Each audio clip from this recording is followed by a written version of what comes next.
लगातार जनता के बीच घूम रहा हूं, रात में उन्हीं के घर पे सो रहा हूं, सुबह उठ रहा हूं, कपड़ा भी बदलने का समय नहीं है और फिर जनता की सेवा में लग जा रहा हूं। 5 साल चुनाव हारने के बाद ईमानदारी से जनता के बीच लगा रहा, ईमानदारी से हर उस परिवार के लिए खड़ा रहा जिसको मेरी जरूरत है। आज यहाँ पे डीलर संघ के लोग बैठे हैं, मेरा मनोबल बढ़ा रहे हैं, मुझे शक्ति दे रहे हैं और आप सब से मेरा बहुत पुराना संबंध रहा है।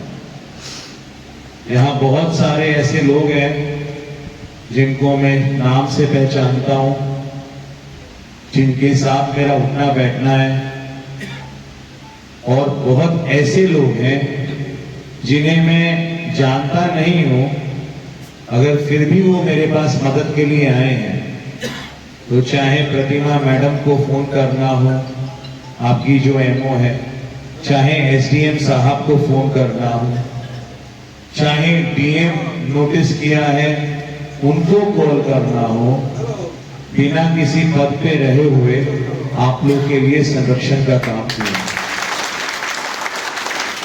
मैं बस ये बताना चाह रहा हूं कि इंडिया गठबंधन ने बहुत कुछ आप लोग के भविष्य के लिए सोचा है, और जो मैं बात बोलता हूं वो नेतागिरी करने के लिए, आपको खुश करने के लिए नहीं बोलता। अभी भैया ने एक बात बोला है कि अगर गलती से भी एनडीए सरकार आ गई तो आप जान जाइए, आप लोग सोच भी नहीं सकते हैं कि आप लोग के साथ क्या होगा। इंडिया गठबंधन ने सबसे पहला काम ये किया है कि जितने प्रतिनिधि लोग हैं उनके कल्याण के लिए बैठक किया गया है, उनके कल्याण के लिए मंथन किया गया है, उनके भविष्य को मजबूत करने के लिए एक ग्राफ बनाया गया है जिसमें डीलर संघ का एक महत्वपूर्ण पार्ट इंडिया गठबंधन ने सोचा। मैं आप सब लोगों से विनती कर रहा हूं, 5 साल में एक हारा प्रत्याशी 4 साल तक गायब रहता है, 4 साल तक उसका पता नहीं रहता, और मैं तो चुनाव हारने के अगले दिन से क्षेत्र में हूं। आप मुझे बताइए कौन ऐसा प्रत्याशी है जो चुनाव हार जाता है, वो टोल टैक्स के लिए आंदोलन करता है क्योंकि किसानों से वहां पैसा लिया जाता है, डीएम साहब फोन करते हैं एनएचआई का कानून है 10 साल जेल जाओगे, और आपका प्रत्याशी उनको जवाब देता है साहब 2200 टोल है देश के अंदर, कहां किसान पैसा देता है, 10 साल ने 20 साल जेल में बंद करिए, सड़क नहीं खाने पड़ेगा। कौन ऐसा प्रत्याशी है जो मसान नदी पे कटाव होता है, झारमवी गांव है, 1 लाख रुपए का जमीन 10,000 में नहीं बिक रहा, वहां रेत पर जाके मसान नदी पर जाकर 2 दिन बिना खाए पिए सोता है, और उसको बोला जाता है उठ जाओ, लेकिन मैं नहीं उठता हूं जब तक आप मेरी चीजों को नहीं सुनिएगा। आज 240 करोड़ का बांध पास हो जाता है वहां पर, क्योंकि आपका प्रत्याशी वहां लगा होता है। बगहा से पटना के लिए एक भी ट्रेन नहीं थी। हमारे युवा भाई जो स्टूडेंट हैं वो कह रहे थे कि जय बाबू एक को ट्रेन नहीं थे के तरह चाहिए, हम लोग नरकटियागंज जाए के पड़ता, 2 लाख घूम घूम कर सिग्नेचर कराया। बरसात में बारिश में आप जाइए ना, 10,000 कराइए, आप क्या हो जाता है स्थिति। 2 लाख सिग्नेचर कराने के बाद 15 दिन का मोहलत दिया, बोला अगर 15 दिन में इंटरसिटी को नरकटियागंज से बगा नहीं किए तो इतना जहां जाइएगा, उत्तर बिहार का रेलवे नहीं चलाने दूंगा, बगा के रेलवे धागे पर टेंट करवाऊंगा और वही किस्सा लगाकर चलूंगा। 2 साल से 200 यूनिट का मांग कर रहा हूं कि मुफ्त चाहिए।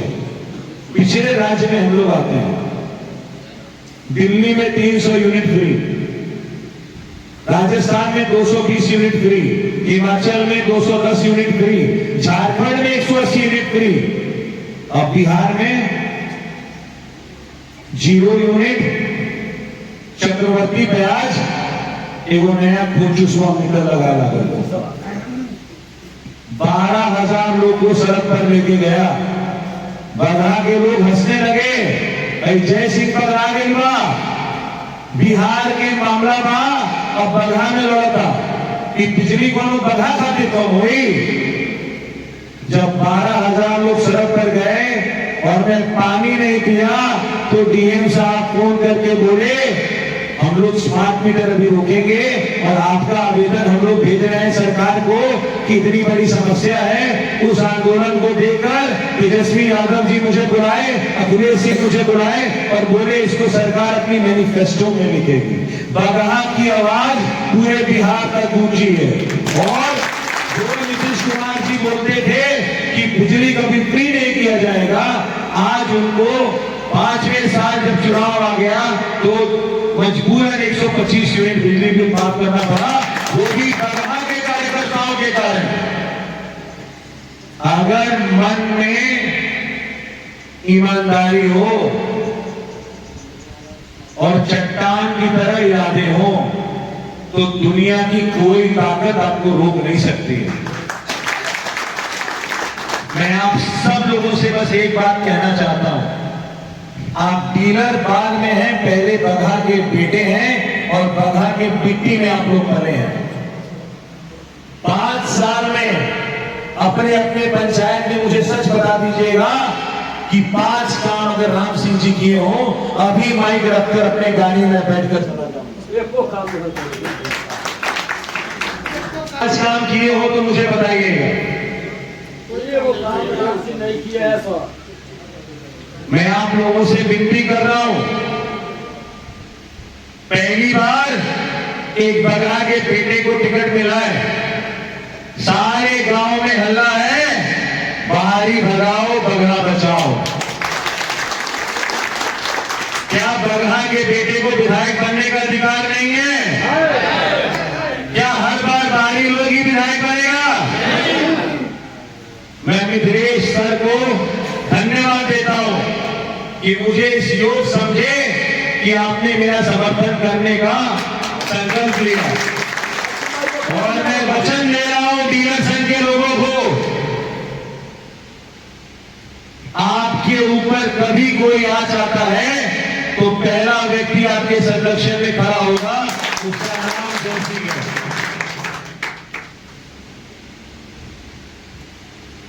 आज एक ईमानदार व्यक्ति को चुनाव हराने के लिए देश के बड़े बड़े नेता लोग उतर रहे हैं। 5 मुख्यमंत्री उतर गए, कल योगी जी का भाषण हुआ है और फिर मोदी जी भी आ रहे हैं। विधायक, सांसद और राज्यसभा सांसद का तो आप बात ही हटा दीजिए, केवल उत्तर प्रदेश और उत्तराखंड से दर्जनों विधायक सांसद बगहा में घूम रहे हैं और एक अकेला जय सिंह इन सब लोगों के खिलाफ बगहा की जनता की लड़ाई लड़ रहा है। मैं आप सब लोगों से विनती कर रहा हूं, बड़े बड़े स्टार प्रचारक को बुलाया जा रहा है। कल पवन सिंह आ रहे हैं और उसके बाद वो गोरखपुर वाले सांसद वो आ रहे हैं, रवि किशन आ रहे हैं। कल योगी जी ने भाषण दिया और हमारे जो नेता थे, जो आने वाले थे, सनफ मल्ला, मुकेश सहनी, उनके हेलीकॉप्टर को बगहा में नहीं उतारने दिया। कितना अन्याय हो रहा है ये आपके सामने है। उनके पास 100 स्टार प्रचारक है और मेरा स्टार प्रचारक मेरी जनता है। मैं एक बार पुनः आप सब लोगों से विनती कर रहा हूं, अपने लिए नहीं तो कम से कम अपने बच्चों के भविष्य के लिए सोचिए। एक ऐसा विधायक जो इस 10 विधानसभा में बगहा, चनपटिया, रामनगर, बेतिया, लौरिया, अगर सबसे खराब ग्राफ किसी विधायक का है तो वो हमारे राम सिंह जी का है। और उसके बावजूद बीजेपी के लोग उन्हीं को टिकट देते हैं। जानते हैं क्यों? क्योंकि उन्हें पता है बगहा की जनता से मूर्ख कोई और नहीं। जिस तरह भेड़ की तरह आंख बंद करके भेड़ चलता है और उसके पीछे दर्जनों भेड़ चलने लगता है, ये लोग भेड़ की तरह घूम के आएंगे और पूरा भाजपा में ज्वाइन कर जाएंगे। तो क्या इस बार जनता बीजेपी वालों को जवाब देगी? क्या यहाँ के किसान जिनको यूरिया के बदले लाठी मिलता है वो ऐसे लोगों को जवाब देगी? क्या यहाँ के डीलर संघ जिसके लिए सरकार ने कुछ नहीं किया और हमारे बुजुर्ग चाचा जी के ऊपर लाठी चलाकर उनके हाथ को तोड़ने का काम किया, ऐसे लोगों के खिलाफ ये डीलर संघ जवाब देगी?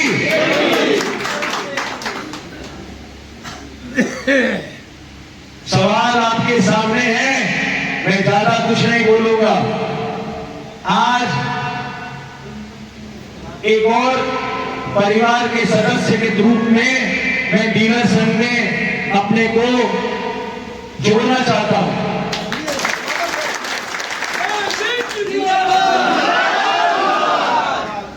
और यहां से वचन लेकर जा रहा हूं, विधायक सांसद बनना ईश्वर लिख के भेजता है। 70 साल की उम्र में राम सिंह जी के भी नाम मालूम है क्यों विधायक बन जाएंगे। कुछ चंदन ऊपर से ईश्वर लगा के भेजेगा, लेकिन नेतृत्व करने की क्षमता कोई जय सिंह से छीन नहीं सकता है। नेतृत्व करता हूं, लड़ता हूं और संघर्ष करना जानता हूं। एक नेता का नाम बताइए जो चुनाव हारने के बाद सड़कों पे सोया है, नालों पे सोया है, 2-2 दिन पानी नहीं पिया है, सरकार का खेल खेला है, लेकिन फिर भी सरकार के आंख में आंख डालकर बात की है। इसलिए मैं यहां से आप सब लोगों से विनती कर रहा हूं, अगर आप लोग मुझे समर्थन करते हैं तो मेरा मनोबल बढ़ेगा। अगर आप लोग मुझे आशीर्वाद देते हैं तो मेरा मनोबल बढ़ेगा। और आप लोग मुझे अपने परिवार का सदस्य बनाते हैं तो मेरा मनोबल बढ़ेगा। एक गांव में राम सिंह जी आए थे, वहां उनको कुछ लोगों ने जवाब दिया, राम सिंह चाचा जी अपने के 70-72 उम्र हो गई बा, खूब आराम से खटिया पे आराम करी और अपने भतीजा जय बाबू के आशीर्वाद दी कि उठाकर प्रधान विधानसभा में जनता के लिए लड़ाई लड़े।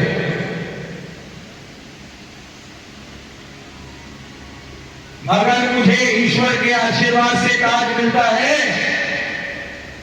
तो तुरंत एक और मीटिंग अपने डीलर समाज के साथ करूंगा। और केवल इतना ही नहीं करूंगा, मैंने संकल्प लिया है कि जो सबसे पहला मांग मैं सरकार से करने जा रहा हूं वो मांग बगहा को जिला बनाने का करने जा रहा हूं। और उन निम्नलिखित पंक्तियों में यह भी वचन दे रहा हूं कि उन 10 मांग में एक मांग डीलर संगठन का होगा और उसके लिए सीधे मुख्यमंत्री जी से बात करूंगा। एक बार जान जाइए, युवा हूं, पढ़ा लिखा हूं और अधिकारियों से कैसे बात करना है, नेताओं से कैसे काम निकालना है, ये मुझसे बेहतर कोई नहीं जानता है। आज एक और FIR होने जा रहा है मेरे ऊपर, इसलिए क्योंकि बीजेपी वालों को लग गया है कि इतना कार्यक्रम हम लोग करवा रहे हैं, योगी जी को बुलाकर 4-4, 5-5 विधायकों का भी आया, लेकिन एक अकेला जय सिंह का जो कार्यक्रम हुआ वो बगहा में चर्चा का विषय बना रहा। जब पद पे नहीं हूं, एक वार्ड सांसद, एक वार्ड और मुखिया का जो पावर है वो भी मुझसे ज्यादा है।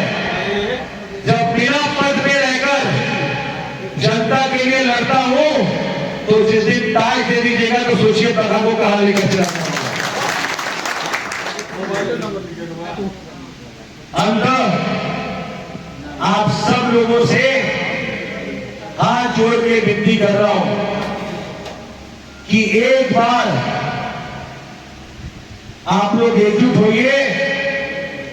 इंडिया गठबंधन आप लोगों के लिए वो करने जा रहा है जिसकी आप लोगों ने कल्पना भी नहीं की होगी।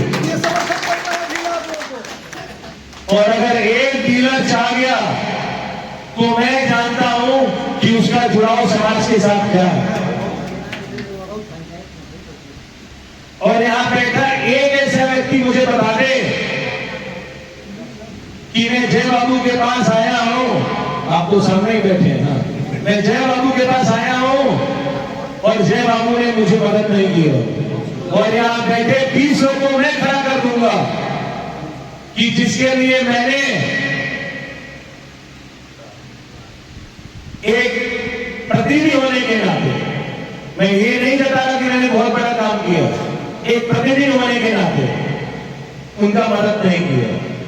यहां बैठता हूं सुबह तो पूछिएगा, जब जनता मेरे पास आती है तो ये नहीं देखता वो कौन है, सीधे बात करता हूं, चाहे वो थाना प्रभारी हो, एसपी हो, डीएसपी हो, डीआईजी हो और यहां तक कि जब डीजीपी भी हो तो उनसे भी आप लोग की बात रखने का काम करता हूं।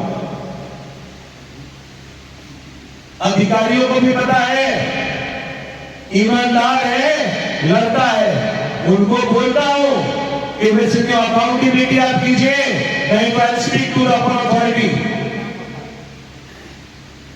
मेरे लिए आज का दिन विशेष है और विशेष इसलिए है कि मिथिलेश चाचा जी ने जिस दिन मुझे आशीर्वाद दिया आकर, मुझे लगा कि लोग चाहते हैं कि मैं आगे बढ़ूं। और आज जिस तरह से हमारे गार्जियन लोग पटना से चलकर यहां पर आए हैं और मेरा मनोबल बढ़ाए हैं, मैं आप सब लोग को एक बार पुनः झुककर प्रणाम करता हूं और उस विश्वास के साथ यहां से कहता हूं कि हम लोग एक परिवार की तरह संगठित रहें, एक परिवार की तरह लड़ाई लड़ें और इस बार अपने भविष्य के लिए इंडिया गठबंधन कांग्रेस पार्टी में आप लोग समर्थन दीजिए। जय सिंह को समर्थन दीजिए। बहुत बहुत धन्यवाद और सबको प्रणाम।